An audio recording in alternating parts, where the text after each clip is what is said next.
ہر کام شریعت کے مطابق میں کروں کاش یا رب تو مبلغ مجھے سنت کا بنا دے یا رب تو مبلغ مجھے سنت کا بنا دے۔ الحمدللہ رب العالمین والصلاة والسلام علی سید الانبیاء والمرسلین، اما بعد فاعوذ باللہ من الشیطان الرجیم، بسم اللہ الرحمن الرحیم۔ الصلاة والسلام علیکہ یا رسول اللہ وعلی آلکہ واصحابکہ یا حبیب اللہ، الصلاة والسلام علیکہ یا نبی اللہ وعلی آلکہ واصحابکہ یا نور اللہ۔ پیارے پیارے مدنی منوں، مدنی چینل کے ناظرین، آپ کے لیے پیارا پیارا سلسلہ مدنی منوں کے مدنی پھول لیے حاضر ہیں۔ آپ کے ارد گرد قرب و جوار میں جو مدنی منع کھیل کود میں مصروف ہوں ان کو بلا لیجئے اور بتائیے کہ مدنی چینل کا سلسلہ جو خاص طور پر مدنی منوں کے لیے پیش کیا جاتا ہے شروع ہو چکا ہے۔ تو آئیے سلسلے کی ابتدا میں نبی کریم صلی اللہ تعالیٰ علیہ وآلہ وسلم پر درود پاک پڑھنے کی فضیلت کو شامل کرتے ہیں۔ میرے شیخ طریقت امیر اہل سنت دامت برکاتہم العالیہ تحریر فرماتے ہیں، سرکار مدینہ منورہ سردار مکہ مکرمہ صلی اللہ تعالیٰ علیہ وآلہ وسلم کا فرمان برکت نشان ہے، اے لوگوں، بے شک بروز قیامت اس کی دہشتوں اور حساب کتاب سے جلد نجات پانے والا شخص وہ ہوگا جس نے تم میں سے مجھ پر دنیا کے اندر بکثرت درود شریف پڑھے ہوں گے۔ صلو علی الحبیب صلی اللہ تعالیٰ علی محمد صلی اللہ تعالیٰ علیہ وسلم۔ مدنی چینل کے ناظرین اور پیارے پیارے مدنی منوں، آئیے سلسلے میں اللہ عز و جل کی مقدس کتاب قرآن مجید کی تلاوت کو شامل کرتے ہیں۔ لیکن یاد رہے، تلاوت قرآن سننے کے آداب میں سے یہ ہے کہ جب قرآن پاک کی تلاوت کی جائے تو پھر اسے خوب توجہ سے کان لگا کر سنا جائے۔ صلو علی الحبیب صلی اللہ تعالی علی محمد صلی اللہ تعالی علیہ وسلم۔ اعوذ باللہ من الشیطان الرجیم، بسم اللہ الرحمن الرحیم۔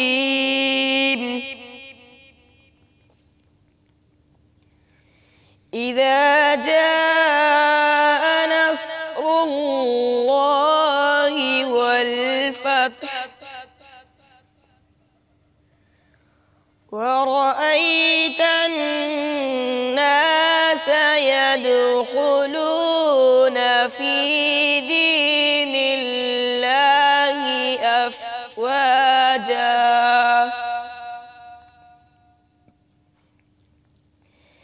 إذا جاء نصر الله والفتح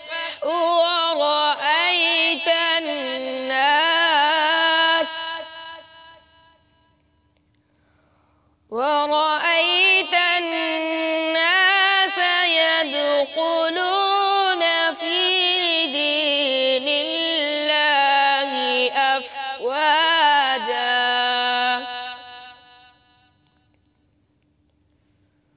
فسبح بحمد ربك واستغفره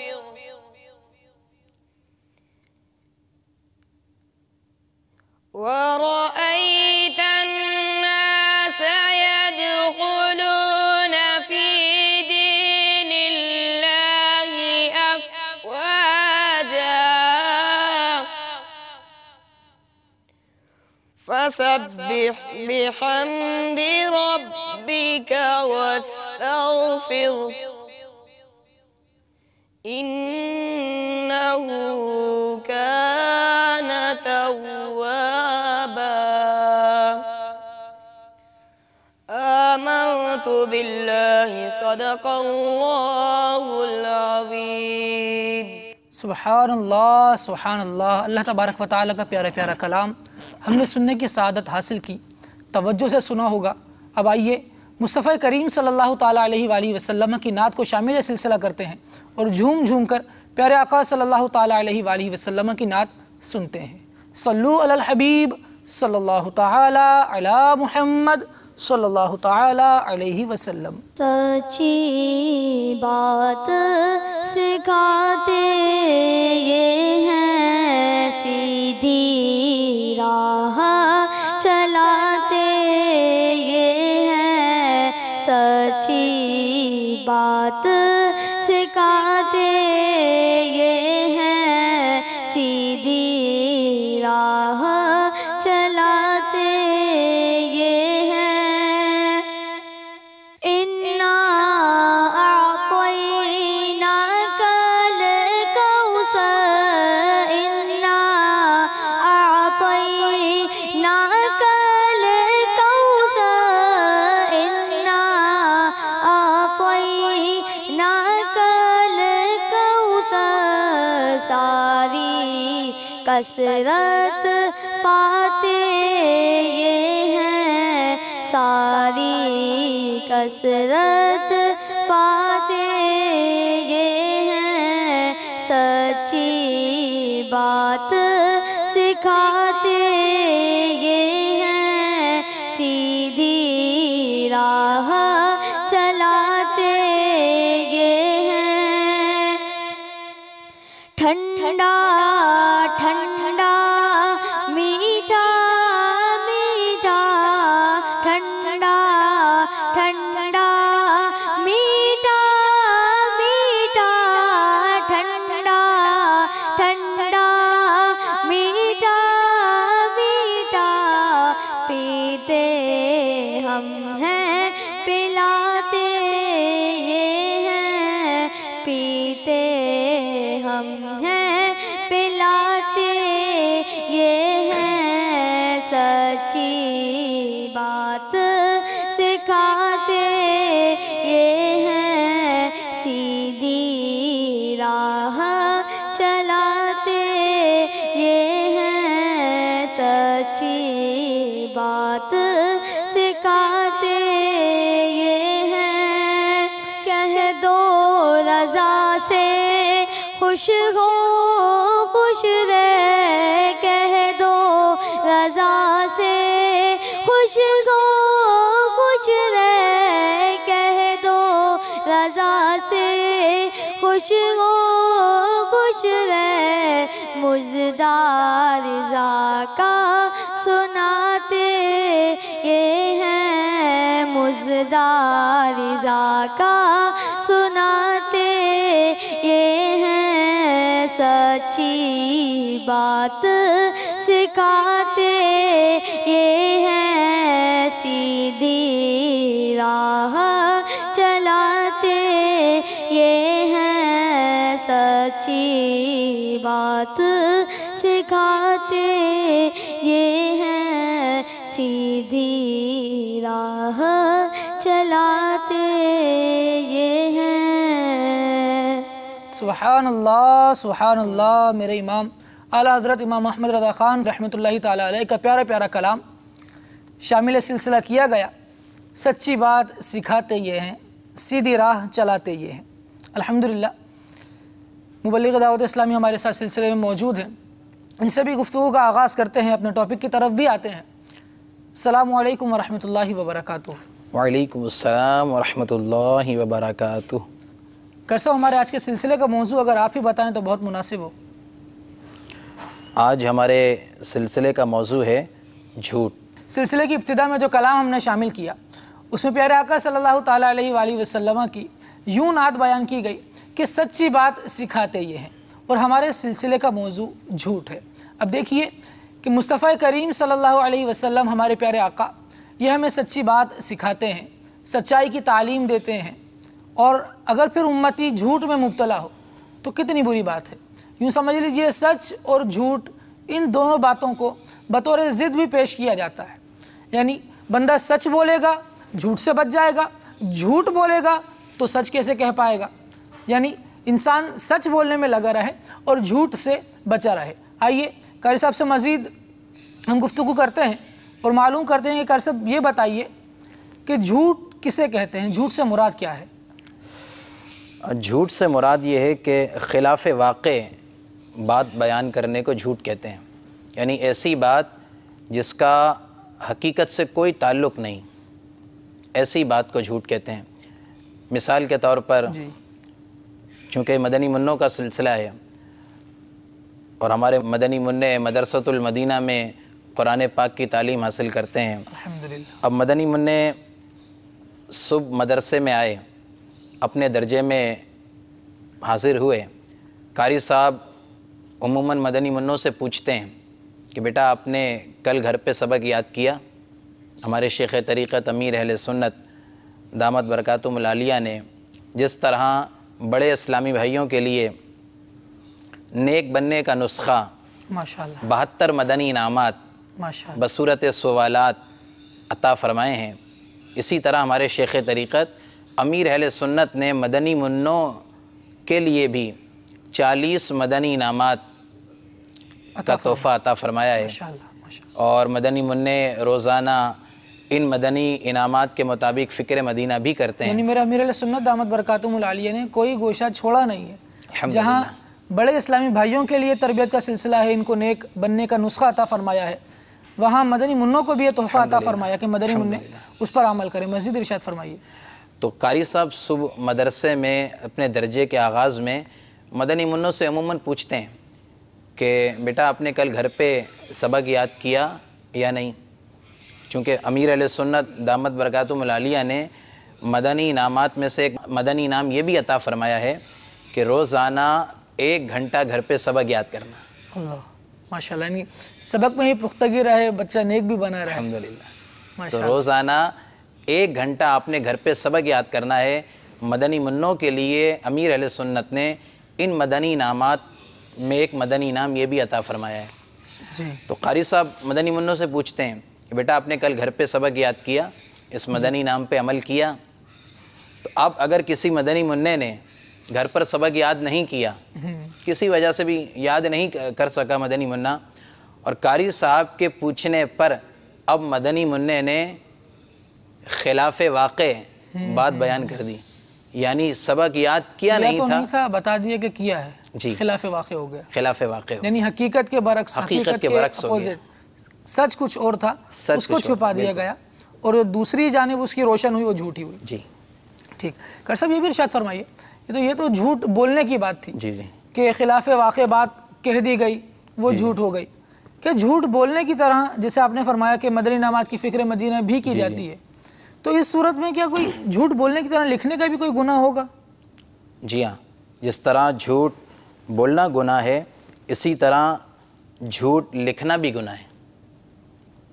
جیسے ابھی آپ نے فکر مدینہ کی بات کہی، مدنی منع فکر مدینہ کرتے ہیں مدرسے میں، تو اب فکر مدینہ کرتے ہوئے اگر کوئی مدنی منع کسی سوال کے بارے میں جس پر اس کا عمل نہیں، مثال کے طور پر 5 وقت کی نماز، الحمدللہ ایک مسلمان پر 5 وقت کی نماز فرض ہے، ہر مسلمان مرد و عورت عاقل بالغ پر 5 وقت کی نماز فرض ہے، اور مدنی منوں کو بھی چاہیے کہ وہ بھی نماز پڑھیں، نماز کی ان کی عادت بنے، ابھی سے عادت بنے، چھوٹی عمر سے ہی ان کی عادت بنے۔ اسی لیے امیر اہل سنت نے مدنی انعامات میں سے ایک مدنی انعام یہ بھی عطا فرمایا۔ مدنی انعامات میں دوسرا مدنی انعام یہ ہے کہ کیا آج آپ نے 5 نمازیں باجماعت ادا کی؟ اب مدنی منع فکر مدینہ کر رہے ہیں، اور فکر مدینہ کرتے ہوئے اس مدنی انعام کے بارے میں اگر 5 نمازیں نہیں پڑھیں اور اس میں صحیح کا نشان بنایا، نماز 5 نہیں پڑھیں مگر یہاں اگر صحیح کا نشان بنا دیا تو یہ جھوٹ لکھنا کہلایا ہو جائے گا۔ اللہ اکبر، اللہ تبارک و تعالیٰ نے محفوظ فرمائے۔ جھوٹ برا ہے، تباہ کاری ہے، سرکار دیکھیں سچی بات سکھانے کے لیے آئے ہیں، اور پھر امت جھوٹ میں مبتلا رہے تو یہ بہت بری بات ہے۔ مزید قاری صاحب یہ بتائیے، بسا اوقات ایسا ہوتا ہے کہ جب مدنی منع آپس میں گفتگو کر رہے ہوتے ہیں، میں یوں کہوں گا جب بچے، شرارتی بچے یا اس قسم کے بچے جب وہ آپس میں گفتگو کر رہے ہوتے ہیں تو ایک عمل ہوتا ہے، قسمیں کھا رہے ہوتے ہیں، بات بات پر قسم کھا رہے ہیں، پھر کبھی کبھار ایسا ہوتا ہے جھوٹی قسم کھا لیتے ہیں۔ جی تو اس معاملے میں کچھ ارشاد فرمائیے کہ جھوٹی قسم کھانا بھی جھوٹ کے زمرے میں، کیا یہ بھی گناہ ہے؟ جی ہاں، بات بات پر قسمیں کھانا ویسے بھی یہ بری عادت ہے، کوئی اچھی عادت نہیں ہے۔ اور مدنی منوں کو چاہیے کہ اگر آپ کی یہ عادت ہے، بات بات پر قسمیں کھانے کی عادت ہے، تو اس عادت کو اپنے اندر سے نکالیے کہ یہ اچھی عادت نہیں، اور زیادہ قسمیں کھانا جھوٹا ہونے کی بھی علامت ہے۔ زیادہ قسمیں کھائی کیوں رہا ہے؟ بالکل، کیوں آپ کو یہ بار بار کوشش کرنی پڑتی ہے کہ آپ کسی کو اس بات کا یقین قسمیں کھا کر دلائیں؟ دیکھیں، یہ بات یاد رکھیں کہ جب انسان سچ بولتا ہے نا، میرے مدنی منوں توجہ سے سنو اور اس بات کو اپنی زندگی میں شامل کریں کہ جب آپ سچ بولتے ہوں گے نا تو آپ کو کسی کو یقین دلانے کی ضرورت نہیں پڑے گی، قسم سے میں بہت سچ بول رہا ہوں، قسم سے جھوٹ نہیں کہہ رہا، قسم سے ایسا ہے۔ آپ پہلے ہی سچے ہوں گے تو جس سے آپ بات کریں گے وہ ایک بار میں آپ کی بات پر یقین کر لے گا۔ اور بندہ قسمیں کیوں کھائے زیادہ؟ اپنا وقار، اپنا معیار پہلے ہی ایسا رکھے کہ بس جو وہ بولے اگلا اس کی بات پر یقین کر لے۔ یہ تو آپ نے بتا دیا کہ بھائی جھوٹی قسم نہیں کھانی چاہیے۔ قسم، جھوٹی قسم کے حوالے سے اگر کوئی وعید ہو، حضور علیہ الصلوۃ والسلام نے منع بھی فرمایا ہوگا کیونکہ برا کام ہے۔ احادیث میں ہمیں اس حوالے سے کیا رہنمائی ملتی ہے، یہ ارشاد فرمائیے۔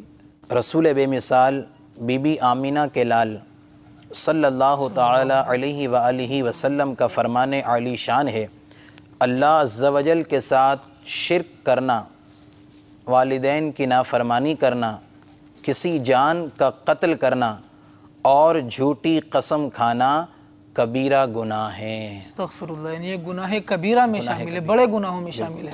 چھوٹے گناہوں سے بھی بچنا چاہیے، لیکن دیکھیں اگر قسمیں کھائیں گے اور بالخصوص جھوٹی قسمیں کھائیں گے، میرے مدنی منع اس سے بچیں، بڑے اسلامی بھائی بھی بچیں اور جھوٹ کے خلاف جنگ جاری رکھیں۔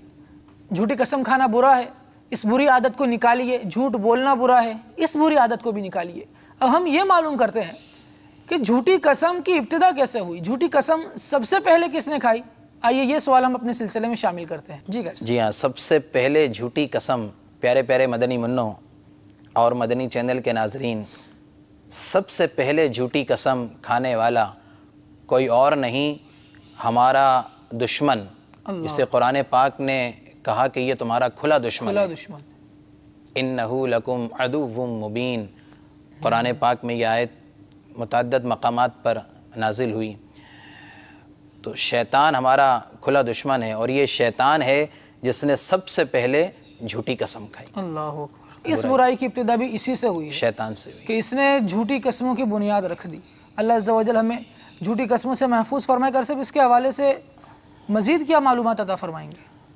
حضرت سیدنا آدم صفی اللہ علی نبینا وعلیہ الصلوۃ والسلام کو سجدہ نہ کرنے کی وجہ سے شیطان مردود ہوا تھا، لہٰذا وہ آپ علی نبینا وعلیہ الصلوۃ والسلام کو نقصان پہنچانے کی طاق میں رہا۔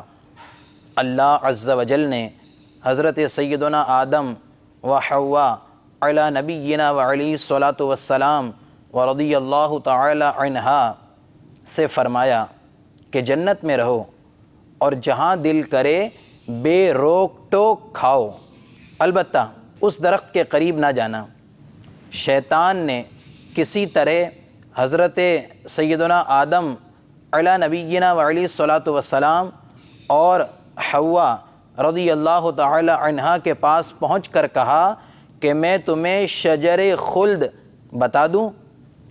حضرت سیدنا آدم صفی اللہ علی نبینا وعلیہ الصلوۃ والسلام نے منع فرمایا تو شیطان نے قسم کھائی کہ میں تمہارا خیر خواہ ہوں۔ اللہ، یعنی خیر خواہ تھا تو نہیں، اس نے برائی کے ارادے سے کھائی تھی، جھوٹی قسم کھائی، لیکن جھوٹی قسم یہ کہ بتا یہ رہا ہے، ایک تو خیر خواہ نہیں ہے، پھر بتا یہ رہا ہے کہ میں تمہارا خیر خواہ ہوں۔ استغفر اللہ، استغفر اللہ۔ انہیں خیال ہوا کہ اللہ پاک کی جھوٹی قسم کون کھا سکتا ہے؟ ہاں، یعنی حضرت سیدنا آدم علی نبینا وعلیہ الصلوۃ والسلام اور حوا رضی اللہ تعالی عنہا کو یہ خیال ہوا کہ اللہ پاک کی جھوٹی قسم کون کھا سکتا ہے۔ یہ سوچ کر حضرت سیدتنا حوا رضی اللہ تعالی عنہا نے اس میں سے کچھ کھایا، پھر حضرت سیدنا آدم صفی اللہ علی نبینا وعلیہ الصلوۃ والسلام کو دیا، انہوں نے بھی کھا لیا۔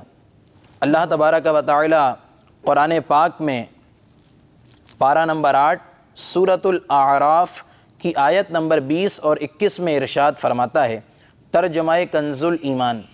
پھر شیطان نے ان کے جی میں خطرہ ڈالا کہ ان پر کھول دے ان کی شرم کی چیزیں جو ان سے چھپی تھیں، اور بولا تمہیں تمہارے رب نے اس پیڑ سے اسی لیے منع فرمایا ہے کہ کہیں تم دو فرشتے ہو جاؤ یا ہمیشہ جینے والے، اور ان سے قسم کھائی کہ میں تم دونوں کا خیر خواہ ہوں۔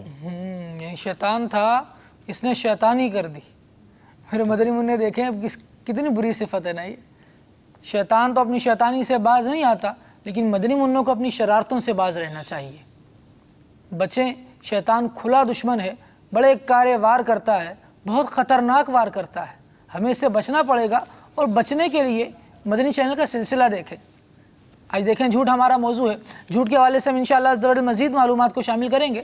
صاحب ایسا بھی ہوتا ہے کہ یہ تو آپ نے ایک واقعہ بیان کیا، یہ واقعہ کیونکہ قرآن پاک میں بھی ہے تو یہ ایک سچا واقعہ ہے، اللہ تبارک و تعالیٰ نے ارشاد فرمایا، اور حضور علیہ الصلوۃ والسلام کی احادیث میں بھی ہماری اس قصے وغیرہ کے حوالے سے رہنمائی ملتی ہے ہمیں۔ لیکن بسا اوقات ایسا ہوتا ہے کہ جب واقعات سنتے ہیں نا تو پھر ایک ذہن اس طرف گامزن ہو جاتا ہے، اسی طرف لگا رہتا ہے کہ اب ہم کہیں سے واقعہ مل جائے، کوئی ایسا واقعہ مل جائے جو پڑھوں تو بس طبیعت ہری بھری ہو جائے، اس قسم کی ٹوہ میں انسان لگا رہتا ہے۔ تو یہ بتائیے کہ اب مارکیٹ میں جو کتابیں اویلیبل ہیں، سچی جھوٹی سبھی قسم کی کتابیں، بعض بچوں کی عادتیں بھی ہوتی ہیں کہ جھوٹی کہانیوں کی کتابیں پڑھتے ہیں، تو یہ جھوٹی کہانی کی کتابیں پڑھنا، لطیفوں کی کتابیں پڑھنا جو جھوٹ پر مشتمل ہو، یہ کرنا کیسا؟ جی ہاں، بعض بچوں کی عادت ہوتی ہے کہ اس طرح کی کہانیاں، ناولز وغیرہ جو مارکیٹوں میں ملتی ہیں عموماً جھوٹ پر مبنی ہوتی ہیں۔ اللہ، ایسی کتابیں پڑھنا صحیح نہیں ہے کہ ایسی کتابیں بچوں میں غفلت پیدا کر دیتی ہیں۔ اب بچوں میں چلیں جھوٹی کہانیاں پڑھنے سے غفلت پیدا ہوتی ہے، یہ تسلیم ہے، یہ مان لیتے ہیں، لیکن ان کا نعم البدل کیا دیا جائے؟ یہ کہانی کی یہ کتابیں تو نہیں پڑھیں، کوئی ایسی ان کو کتابیں ملیں جو اچھی ہوں، سچے واقعات پر مشتمل ہوں اور ایک سبق آموز ہوں، تو ایسی کہانیاں ہمیں کہاں سے مل سکتی ہیں؟ بچوں کو عموماً شوق ہوتا ہے کہانیاں پڑھنے کا، شوق تو ہوتا ہے، بچوں دادی اماں کہانیاں سناتی ہیں، دادا ابو کہانی سناتے ہیں، مطلب کہانیوں کا سلسلہ تو مدنی منوں بچوں کی زندگی میں لگا ہی رہتا ہے، کوئی کہانی ہو تو دلچسپی ہے، مزہ ہے۔ اب سچی کہانیاں، ایسی کہانیاں کہ جو سچی کہانیاں ہیں، یہ کہاں سے ملیں یا کہاں سے مدنی منع خریدیں؟ تو پیارے پیارے مدنی منوں، کہیں اور جانے کی ضرورت نہیں۔ ماشاءاللہ، الحمدللہ ہمارے پیارے پیارے میٹھے میٹھے شیخ طریقت امیر اہل سنت دامت برکاتہم العالیہ نے کیا بات، اس طرف بھی توجہ فرمائی، اور مدنی منوں کے لیے ایسے رسالے آپ نے تحریر فرمائے ہیں جن میں اس طرح کی سچی کہانیاں میں، ماشاءاللہ، مطلب کہانیاں اور سچی کہانیاں، ماشاءاللہ، سچے واقعات کے لیے۔ وہی بات جو میں نے پہلے عرض کی کہ میرے امیر اہل سنت دامت برکاتہم العالیہ نے کہیں تنہا نہیں چھوڑا ہے، جب نیک بننے کا نسخہ دیا ہے تو مدنی منوں کو بھی دیا ہے اور بڑے اسلامی بھائیوں کو بھی دیا ہے، اور جب کتابیں پڑھنے کا شوق عطا فرمایا تو اب مدنی منوں کے لیے بھی رسالے تحریر فرمائے اور بڑے اسلامی بھائیوں کے لیے بھی۔ اب مدنی منع بھی اگر بچپن سے پڑھ رہے ہوں گے نا، ایک چیز عادت میں شامل ہو جائے گی تو پھر وہ آسان لگنے لگتی ہے۔ بسا اوقات ایسا ہوتا ہے کہ ہم بڑوں کو بھی کچھ کہتے ہیں نا کہ فلاں کتاب میں اس حوالے سے معلومات مل جائے گی، تو اب وہ کہتے ہیں یار کتاب ہے تو لیکن بڑی مشکل ہے، پڑھنی مشکل ہے، پڑھی نہیں جاتی۔ تو امیر اہل سنت دامت برکاتہم العالیہ کی انقلابی سوچ کے ساتھ بچپن سے مدنی منع اگر ان نیک بزرگوں کے واقعات، نیک ہستیوں کے واقعات اور اسلامی کہانیاں، اسلامی معلومات سے بھرپور کتابیں، یہ بچپن سے بچے کا پڑھنے کا ذہن بنے گا تو بڑا ہو کر وہ بڑی بڑی کتابیں بھی انشاءاللہ پڑھے گا اور آسانی سے پڑھے گا۔ اسے معلوم ہوگا کہ ہمارے بزرگان دین نے ہمیں کیا لکھ کر دیا ہے اور کیا معلومات ہمیں علم دین کے حوالے سے عطا فرمائی۔ مدنی منوں کو چاہیے کہ ان رسالوں کو حاصل کریں۔ جیسے میں چند نام عرض کرتا ہوں۔ فرعون کا خواب، کیا خواب تھا، کیسا تھا، کب دیکھا، کیسے دیکھا؟ اب دیکھیں اس کا نام بھی کیسا دلچسپ نام ہے اس رسالے کا۔ اس میں اس طرح کے واقعات، سچے واقعات، دیکھیں نا نام لیتے یہ سوالات پیدا ہوئے کہ بھئی کیسے دیکھا، پھر اس خواب کی تعبیر کیا ہوئی، آگے کیا معاملہ ہوا۔ ماشاءاللہ ایک دلچسپی مزید بڑھتی ہے۔ اسی طرح ایک اور رسالہ ہے، نور والا چہرہ۔ ہاں ہاں ہاں، کس کا ہوگا؟ کس کا ہوگا؟ کون ہوگا نور والا؟ کون ہوگا؟ اب یہ مدنی منع مکتبۃ المدینہ سے اس رسالے کو طلب کریں ماشاءاللہ، تو انشاءاللہ آپ کو پتہ چلے گا، اور بہت سارے واقعات آپ کو اس میں سچے واقعات پڑھنے کو ملیں گے۔ اسی طرح ایک اور رسالہ امیر علیہ سنت کا، بیٹا ہو تو ایسا، کیسا بیٹا ہونا کیسا چاہیے، بیٹا ہو، کیسا ہو، کتنا فرما بردار ہو۔ یقیناً فرما برداری کی بات ہوگی، پھر وہ بیٹا کون ہے، کس کا بیٹا ہے، کیسا بیٹا ہے، یہ سب باتیں جاننے کے لیے اسلامی معلومات سے دلچسپی ہو، اور میرے امیر علیہ سنت دامت برکاتہم العالیہ مدنی منوں آپ کی پیاس بجھا رہے ہیں۔ دیکھیں کیسے کہ آپ کے لیے یہ ساری معلومات عطا فرمائی، آپ بھی پڑھیں، بڑے اسلامی بھائی بھی پڑھیں۔ امیر علیہ سنت دامت برکاتہم العالیہ کے رسالے صرف خاص کسی طبقے کے لیے نہیں ہوتے، بلکہ جو مدنی منوں کے لیے لکھے گئے، اگر بڑے اسلامی بھائی پڑھیں تو انہیں بھی بہت بے شمار معلومات کا خزانہ ملتا ہے۔ اور بڑوں کی کتابیں اگر مدنی منوں کو سمجھ میں آنے لگیں تو اور اچھی بات ہے۔ کہ مدنی منوں کو چاہیے کہ خود بھی ان رسالوں کو مکتبۃ المدینہ سے طلب کر کے پڑھیں اور اپنے دوستوں کو بھی دیں، جو آپ کے دوست ہوں، آپ کے گھر میں اور دیگر بچے ہوں، آپ کے پڑوس میں، یا جو بھی آپ کے دیگر دوست ہیں ان کو بھی آپ دیجیے۔ کھیل کود کا تھوڑا سا ماحول ہوتا ہے تو پھر اس میں لگے ہی تو رہتے ہیں، دلچسپیاں بڑھتی رہتی ہے۔ اب دیکھیں دوستی ایک گہری کرنے کا طریقہ ایک یہ بھی ہوگا کہ ہم کسی کی رہنمائی اس طرف کر دیں کہ آپ یہ رسالہ لے لیں۔ اب وہ اگلا پڑھے گا نا مدنی منا تو بولے گا یار آپ نے جو کہانی کی کتاب بتائی تھی نا مجھے وہ بڑی اچھی لگی کہانی مجھے، اس میں تو ہمارے نبی کا بھی ذکر ہے، اللہ کے ولیوں کا ذکر ہے، نیک بندوں کا ذکر ہے۔ اب ایک دلچسپی مزید بڑھتی جائے گی، اور مدنی منا کی دوستی، اچھی دوستی گہری بھی ہوتی چلی جائے گی۔ اللہ تبارک و تعالی ہمیں اچھوں کی صحبت عطا فرمائے، سچی صحبتیں عطا فرمائے، نیک صحبتیں عطا فرمائے۔ کہ سب جھوٹ کے حوالے سے یہ ارشاد فرمائیے کہ جو جھوٹ بولنا نہیں چھوڑتے تو ان میں کیا کیا خرابیاں پیدا ہوتی ہیں؟ سنا ان کے منہ سے بدبو بھی آتی ہے۔ جی ہاں، جھوٹ بولنے والے کے منہ سے ایسی سخت بدبو نکلتی ہے کہ فرشتہ 1 میل دور ہو جاتا ہے۔ اللہ اللہ، نیک لوگوں کو جھوٹ بولنے والے بہت برے لگتے ہیں۔ سیدہ عائشہ صدیقہ رضی اللہ تعالی عنہ کے حوالے سے میں ایک روایت شامل کروں۔ سیدہ عائشہ صدیقہ رضی اللہ تعالی عنہ ہماری امی جان ہیں، پیارے آقا صلی اللہ علیہ وسلم کی مبارک زوجہ ہیں۔ یہ فرماتی ہیں کہ حضور نبی کریم صلی اللہ علیہ وآلہ وسلم کو تمام عادتوں میں سب سے بری عادت جھوٹ کی لگتی تھی۔ حضور علیہ الصلوۃ والسلام جھوٹ بولنے والے کو پسند نہیں فرماتے تھے۔ اب دیکھیں کہ ہم تو پیارے آقا صلی اللہ علیہ وسلم کے گیت گانے والے ہیں، مصطفیٰ کریم صلی اللہ علیہ وسلم کی آمد پر خوش ہونے والے ہیں، ان کے نغمے گانے والے ہیں۔ اب دیکھیے کہ اگر وہ عادت ہم میں پائی جائے جو ہمارے نبی کو بری لگتی ہو تو کیا یہ اچھی بات ہے؟ نہیں، قطعاً اچھی بات نہیں، بالکل اچھی بات نہیں۔ دیکھیں ہمیں بھی جھوٹ سے نفرت کرنی چاہیے کیونکہ ہمارے نبی جھوٹ سے نفرت کرتے تھے۔ ہمیں سچوں کے ساتھ ہونا چاہیے کیونکہ ہمارے نبی سچی باتیں سکھاتے تھے۔ اب مزید میں یہ سوال شامل کروں گا کہ سب سچے بھی دور ہو جاتے ہیں، اچھے بھی دور ہو جاتے ہیں کیونکہ بدبو ایسی ہے، بندہ جھوٹا ہے، کوئی وقار نہیں اس کا، کوئی معیار نہیں، بالکل اچھا نہیں لگتا جھوٹا۔ یہ بتائیں کہ جھوٹ کا اثر دل پر بھی ہوتا ہے؟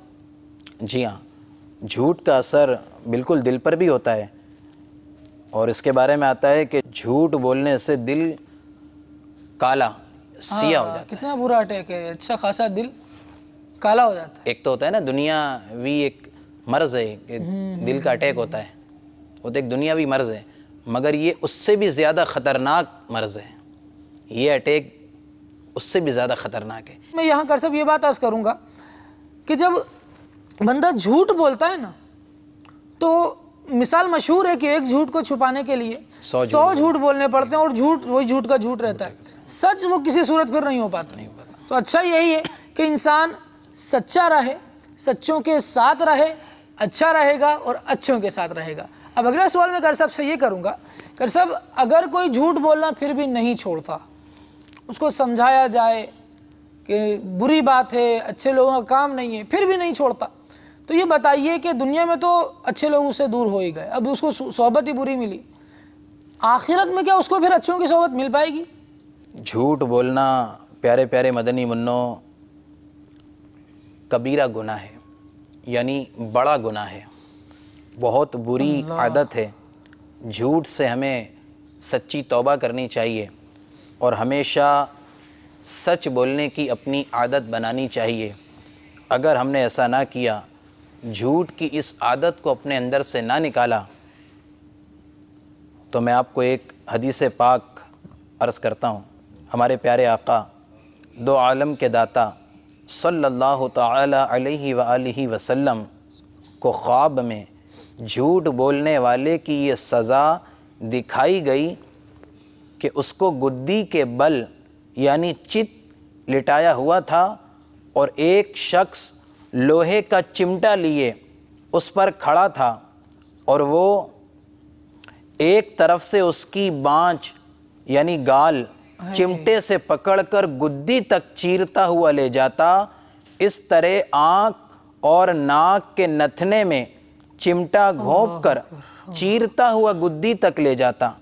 جب ایک طرف یہ عمل کر لیتا تو دوسری جانب آ جاتا اور یہی عمل کرتا۔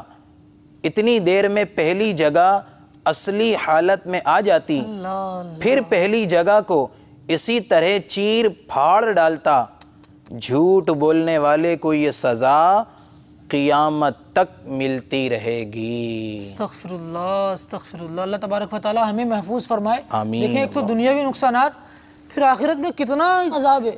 سوچیں تو مدری منو، یہ ہمارے نازک نازک سے گال اگر کوئی اس طرح سے پکڑ کر کھینچ لے، کتنا برا لگتا ہے، کتنی تکلیف ہوتی ہے۔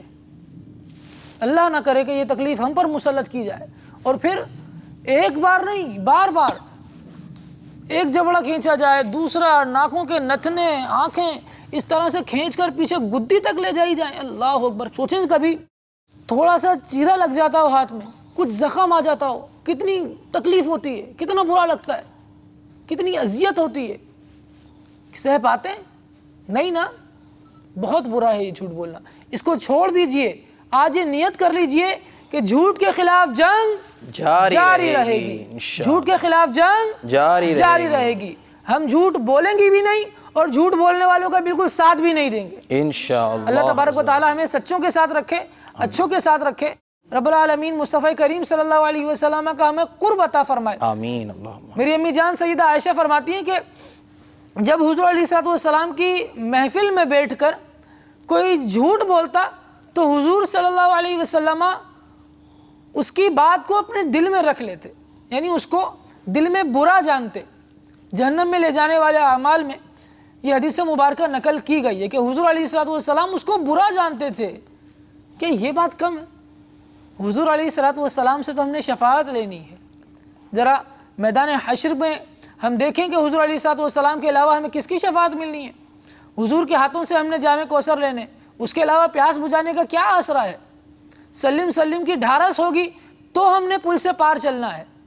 پل صراط ہوگا نا، سنا ہے ہم نے کہ وہ پل صراط ہوگا جو تلوار کی دھار سے زیادہ تیز ہوگا، اس سے گزرنا ہے۔ کس کی صداؤں سے گزریں گے؟ میرے مصطفیٰ صدائیں دے رہے ہوں گے۔ اعلیٰ حضرت فرماتے ہیں یا الہی جب چلوں تاریک راہ پل صراط، تاریک راہ ہوگی نا، وہ تو اندھیرا ہوگا، آفتاب ہاشمی نور الہدا کا ساتھ۔ مصطفیٰ کریم صلی اللہ علیہ وسلم کا آخرت میں ساتھ چاہیے تو دنیا میں وہ کام کرنے پڑیں گے جو مصطفیٰ کریم صلی اللہ علیہ وسلم کو خوش کرنے والے ہوں، جن سے اللہ خوش ہو جائے۔ ہم وہ کام کریں گے تو انشاءاللہ اچھا رہے گا۔ کر سب یہ سنا ہے کہ جھوٹ بولنے سے رزق میں بھی تنگی آ جاتی ہے۔ جی ہاں بالکل، جھوٹ بولنے کا ایک نقصان یہ بھی ہے، اچھا جہاں بہت سارے نقصانات ہیں، چند میں آپ کی خدمت میں عرض کرتا ہوں۔ جھوٹ، جیسا کہ آپ نے ابھی سنا کہ جھوٹ کبیرہ گناہ ہے، یعنی بڑے گناہوں میں سے ایک گناہ ہے۔ اسی طرح جھوٹ سے نیکیاں بھی ضائع ہو جاتی ہیں۔ جھوٹ بولنا منافق کی علامت ہے۔ جھوٹ جہنم میں لے جانے والا عمل ہے۔ جھوٹ سے گناہوں میں اضافہ ہوتا ہے۔ جھوٹ سے رزق میں کمی واقع ہوتی ہے۔ جھوٹ سے دل کالا ہوتا ہے، اور جھوٹ بولنے والوں کے بارے میں ہے کہ اللہ عز و جل نے جھوٹوں پر لعنت فرمائی۔ قرآن کریم میں بھی اس کا ذکر موجود ہے، لعنت اللہ علی الکاذبین۔ قرآن پاک کی ایک آیت کا حصہ ہے، اللہ فرماتا ہے کہ جھوٹوں پر اللہ عز و جل کی لعنت۔ اللہ اکبر۔ اب جس پر اللہ ہی لعنت کر دے، نہ وہ اللہ تبارک و تعالیٰ کی بارگاہ میں مقبول ہوگا، نہ نیک شامل ہوگا اللہ کے ہاں، اور نہ حضور اس سے پسند فرمائیں گے۔ کتنی بری بات ہے، کتنے دور ہو جائیں گے۔ جھوٹ بولنا ایک جتنی بری بات ہے، سچ بولنا اتنی ہی اچھی بات ہے۔ بے شک حضور علیہ الصلوۃ والسلام ارشاد فرماتے ہیں کہ جب بندہ سچ بولتا ہے، سچ ہی بولنے کی کوشش کرتا ہے، تو اللہ تبارک و تعالیٰ کے یہاں صدیق لکھ دیا جاتا ہے، بے شک سچا لکھ دیا جاتا ہے۔ اور جب جھوٹ بولے اور جھوٹ بولنے کی ہی کوشش کرے، اسی میں لگا رہے، تو پھر وہ اللہ تبارک و تعالیٰ کے یہاں کذاب لکھ دیا جاتا ہے، جھوٹا لکھ دیا جاتا ہے، سب سے بڑا جھوٹا لکھ دیا جاتا ہے۔ تو مصطفیٰ کی بارگاہ سے بھی دوری، اللہ تبارک و تعالیٰ کی رحمت سے بھی دوری، پھر ایسی زندگی کا فائدہ کیا؟ آئیں رب کو منائیں، حضور علیہ السلام کے وسیلے سے اللہ تبارک و تعالیٰ کی بارگاہ میں ہم یہ التجا پیش کریں کہ مالک و مولا ہمیں اپنے سچے حبیب صلی اللہ علیہ وسلم کے صدقے سے جھوٹ سے نفرت دے دے، آمین، ہمارے تمام گناہوں کو معاف فرما، ہماری زندگی کو ایک امن کا گہوارہ بنا دے، مدنی ماحول بن جائے، سچی زندگی ہو جائے ہماری۔ آمین۔ اللہ تبارک و تعالیٰ کی بارگاہ میں دعا ہے کہ مولا کریم جل جلالہ ہمیں جھوٹوں سے بچائے، جھوٹ سے بچائے، اور سچوں میں بٹھائے، سچ کہنے کی توفیق عطا فرمائے۔ کہ صرف جھوٹ بولنا ایک بری عادت، ایک ایسا عمل جو اللہ تبارک و تعالیٰ کی رحمت سے دور کر دے۔ یہ بتائیے کہ جھوٹ کی کوئی مثالیں لائیں، آپ کے بچے کیا جھوٹ بولتے ہیں، کس کس قسم کے جھوٹ بولتے ہیں، یہ بھی ذرا بیان فرمائیں۔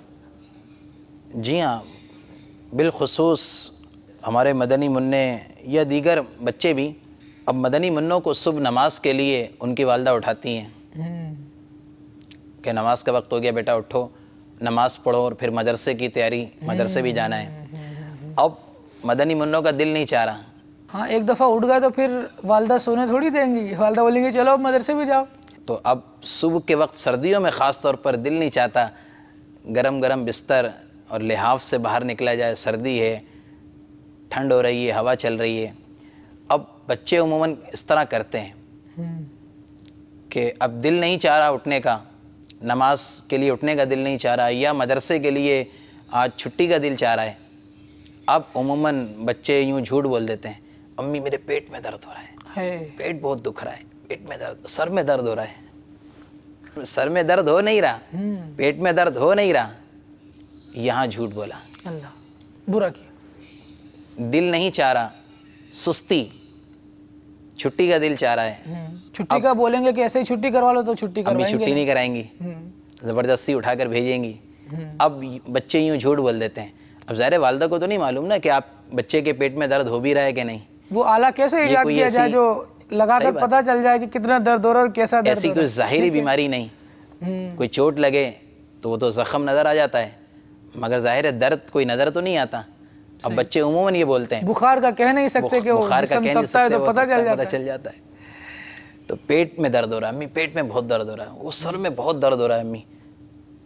چھٹی کے لیے اب جھوٹ بولا تو ظاہر ہے چھٹی کے لیے بولیں یا کسی اور وجہ سے جھوٹ ہے، جھوٹ ہے بالکل۔ سبق سنانے میں جی ہاں، غلطیاں آ جاتی ہیں۔ بیٹا یاد کیا تھا، اب ہوتا ایسا ہے کہ جب وہ لائن لگی ہوتی ہے مدنی منوں کی سبق سنانے کی، یا باری آ رہی ہے نمبر وائز سبق سنا جا رہا ہے، تو اب پتہ ہے میرا نمبر آخر میں آ گیا، اتنی دیر میں کچھ نہ کچھ تو یاد کر ہی لوں گا۔ اب جی نمبر آنے والا ہے، کھولا اور پڑھنا شروع، جلدی جلدی یاد کرنا شروع۔ اب جیسا تیسا یاد ہوا نہیں ہوا، لیکن ایک تھا کہ بس تھوڑی سی گاڑی کو دھکے سے چلائیں گے چل جائے گی، کیونکہ تھوڑا سا پڑھ لیا، ذہین تو ہوتے ہی ہیں۔ تو اب خیر پڑھا، کچا پکا یاد ہو گیا، کیونکہ اگر پہلے سے پڑھا ہوتا تو اس کو پھیرا دیا جاتا، مضبوط ہو جاتا، پختگی آ جاتی۔ اب وہ اسی وقت ہاتھوں ہاتھ یاد کیا ہے۔ اب جب باری آئی، جی بیٹا سنائیں، اب سنانے میں آئی غلطی۔ استاد ہوتا ہے، قاری صاحب ہوتے ہیں، وہ پہلے ان تمام جگہوں سے گزر چکے ہوتے ہیں، انہیں معلوم ہوتا ہے گھر پہ پڑے ہوئے کی کیا شان ہوتی ہے، اور جو ہاتھوں ہاتھ یاد کیا جائے وہ کتنا پختہ ہوتا ہے، کتنا مضبوط یاد ہوتا ہے۔ تو اب پوچھتے ہیں جی بیٹا یاد کیا تھا گھر پہ؟ کہ سب تھوڑا سا یاد کیا تھا، تو یہ مکمل تو جھوٹ نہیں ہوا، اگر سب تھوڑا سا یاد کیا تھا، ظاہر ہے یہ بھی جھوٹ تو ہے۔ اب مدنی منع نے یاد نہیں کرا، ایک تو یاد کیا ہی نہیں، گھر پر بالکل قرآن پاک کھول کر بھی نہیں دیکھا، اور قاری صاحب کو کہا، قاری صاحب تھوڑا سا یاد کیا تھا، ہاں تاکہ وہ تھوڑی سی شفقت بھی ہو جائے، تھوڑی سی، چلو روز تو یاد کرتے تھے، آج یاد نہیں کیا ہوگا، تھوڑا کم ٹائم ملا ہوگا، یہ بھی جھوٹ ہے۔ حضور علیہ السلام کی بارگاہ میں ایک مرتبہ یہ سوال کیا گیا کہ چھوٹا سا بھی جھوٹ نہیں بولا جا سکتا؟ جہنم میں لے جانے والے اعمال میں یہ واقعہ بھی اس طرح سے کچھ درج ہے کہ چھوٹا سا بھی جھوٹ بولنا گناہ ہے، تو حضور علیہ السلام نے فرمایا کہ جھوٹ جھوٹ ہی لکھا جاتا ہے، چاہے وہ چھوٹا ہو تو چھوٹا جھوٹ لکھا جاتا ہے، بڑا ہو تو بڑا جھوٹ لکھا جاتا ہے۔ جو بولیں گے، جو کہیں گے، لکھا وہی جائے گا۔ اب وہ کہا ہوا، بولا ہوا اگر جھوٹ ہے تو پھر جھوٹ ہی ہے، چاہے چھوٹا بولا ہو چاہے بڑا بولا ہو۔ اللہ تبارک و تعالی ہمیں جھوٹ کی ہولناکی سے محفوظ فرمائے، قبر و حشر میں اس کی ہولناکیوں سے محفوظ فرمائے۔ اب مختصراً میں اس کا ایک اجمالی جائزہ آپ کے سامنے پیش کر دوں، اس کا خلاصہ کر دوں میں آج کے سلسلے کا کہ جھوٹ کی کیا کیا مذمتیں ہیں، جھوٹ کی کیا کیا برائیاں ہیں۔ کچھ روایتوں کا خلاصہ جمع کرنے کی کوشش کی ہے۔ لب لباب یہ ہے کہ جھوٹ بولنے سے چہرہ سیاہ ہو جاتا ہے، کالا ہو جاتا ہے، رزق میں جھوٹ کمی کرتا ہے، جھوٹے کے منہ سے بو آتی ہے جس سے فرشتہ ایک میل دور ہو جاتا ہے، جھوٹا اللہ تبارک و تعالیٰ کے ہاں کذاب سب سے جھوٹا لکھا جاتا ہے، سب سے بری عادت ہے۔ سرکار کے بارگاہ میں سوال کیا گیا کہ یا رسول اللہ سب سے بری عادت کون سی ہے؟ حضور علیہ السلام نے ارشاد فرمایا جھوٹ باعث ہلاکت ہے، منافقت کی علامت۔ اللہ تبارک و تعالیٰ کو جو بندے محبوب ہیں وہ تو مومنین ہیں نا، جو صراحتاً مردود ہیں کافرین ہیں، اور جو لوگ کلمہ پڑھا ہوا ہے، حضور علیہ السلام پر ایمان لانے کا دعویٰ ہے، اللہ تبارک و تعالیٰ پر ایمان لانے کا دعویٰ ہے، لیکن اس کے باوجود بھی جھوٹ بولتے ہیں، تو پھر وہ دیکھیں مان کس کو رہے ہیں اور کر کیا رہے ہیں؟ تو یہ منافقت کی علامت ہے کہ ظاہر کچھ کر رہے ہیں، عقیدہ کچھ اور رکھا ہوا ہے، تو ایسی بات بھی نہیں کرنی چاہیے۔ جھوٹ بولنا منافقت کی علامت ہے۔ اللہ تبارک و تعالیٰ ہمیں جھوٹوں سے محفوظ فرمائے، جھوٹ سے محفوظ فرمائے، سچوں کی صحبت عطا فرمائے اور سچ بولنے کی توفیق عطا فرمائے۔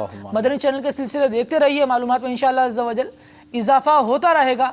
سلسلے کا وقت اختتام پر ہے، ہم اجازت چاہیں گے، مدنی چینل آپ کے ساتھ موجود ہے، مدنی چینل دیکھتے رہیے۔ غیبت کے خلاف جنگ جاری رہے گی اور جھوٹ کے خلاف بھی جنگ جاری رہے گی انشاءاللہ عز و جل۔ صلو علی الحبیب صلی اللہ تعالی علی محمد صلی اللہ تعالی علیہ وسلم۔ ہر کام شریعت کے مطابق میں کروں گا، یا رب تو مبلغ مجھے سنت کا بنا دے، یا رب تو مبلغ مجھے سنت کا بنا دے۔